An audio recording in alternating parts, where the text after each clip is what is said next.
fortunate where we do have other funds. We have our REA fund, but so I'd say on the whole, there's an accounting game that all of us can play. What is our REA fund? That's a real estate assessment fund, and that comes from the tax settlement. Hey, Chief, that comes from the tax settlement every year. So can we muddle through for a year, 6 months, a year?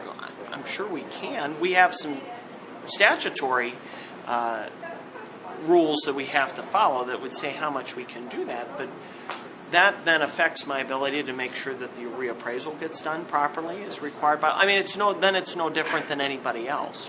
Same argument that everybody else is. We all have statutory obligations we have to meet, and it's the degree to which we meet them. Do we get them done on time and with the accuracy that we want them to have?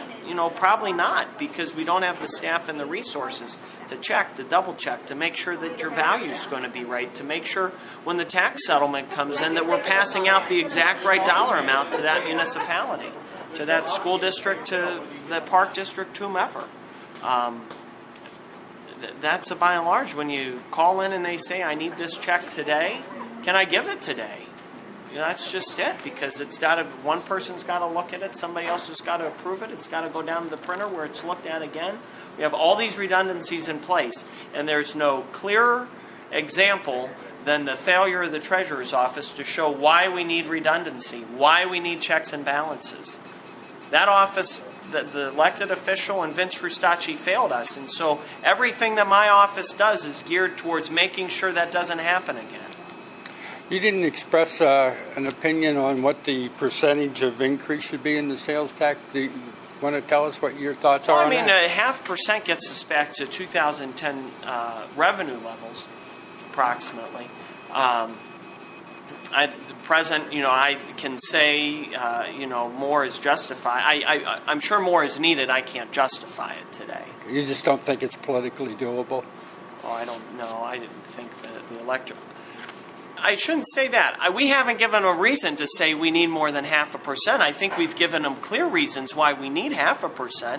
I think we haven't articulated if we're going to ask for 3/4 or ask for 1%. We haven't given them enough reason to say, oh, absolutely, we'll give you that extra. We'll double it. And I think we've given them ample reason to say, my gosh, you definitely need 0.5%. So. How about the duration? Oh, I think 8 years is fine. It worked before. It gives us enough time to play catch up. We have this lag time between when the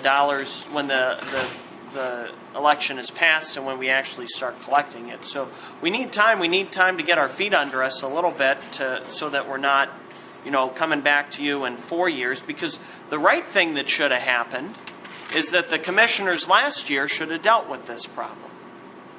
They should have. We shouldn't have let it get to this point. They consciously chose not to put a renewal on the ballot last year. They imposed the tax versus going to the voters and asking for it. That didn't go well, so they should have come back and said, well, they should have chosen to put it on earlier so we didn't get to the point we're at today. What kind of impact, in your view, is the continuing unsettled state of the Treasurer's Office in terms of whether or not Treasurer Zeigler is going to continue in office? I wish he'd go away, and I'll leave it at that.